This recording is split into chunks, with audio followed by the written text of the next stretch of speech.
బెంగుళూరులో RCB IPL 2025 విజయోత్సవంలో జరిగిన తొక్కిసలాటలో 11 మంది ప్రాణాలు కోల్పోయిన విషాద సంఘటన తర్వాత ఆర్సీబీ యాజమాన్యం ఫ్రాంచైజీలో కొంత లేదా మొత్తం వాటాను విక్రయించాలని పరిశీలిస్తుంది.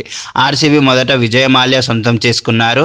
ఆయన 2008లో $111.6 మిలియన్ కొనుగోలు చేశారు. మాల్యా వ్యాపార సామ్రాజ్యం కుప్పకూలడంతో డియాజియో 2016లో యునైటెడ్ స్పిరిట్స్తో పాటు ఆర్సీబీని సొంతం చేసుకుంది. డియాజియో 1997లో స్థాపితమైన బ్రిటిష్ కంపెనీ. ప్రపంచంలోనే రెండో అతిపెద్ద స్పిరిట్ సంస్థ. బ్లూంబెర్గ్ అంచనా ప్రకారం ఆర్సీబీ విలువ $2 బిలియన్. ప్రస్తుతం డియాజియో యునైటెడ్ స్పిరిట్స్ ద్వారా ఆర్సీబీని నిర్వహిస్తుంది. కానీ ఫ్రాంచైజీ వాటాలను విక్రయించి లాభం పొందాలని యోచిస్తుంది. దీనికి మరో కారణం బీసీసీఐ ఆల్కహాల్, పొగాకు ఉత్పత్తుల ప్రకటనలపై ఆంక్షలు విధించడం. ఇది యునైటెడ్ స్పిరిట్ ఉత్పత్తుల ప్రచారాన్ని కష్టతరం చేస్తుందని, కంపెనీ వృద్ధికి ఆటంకం కలిగిస్తుందని డియాజియో భావిస్తుంది. అయితే డియాజియో ఈ వార్తలను ఊహాగానాలను ఖండించింది. అయినప్పటికీ చర్చల ప్రారంభ దశలో ఉన్నాయని తెలుస్తుంది.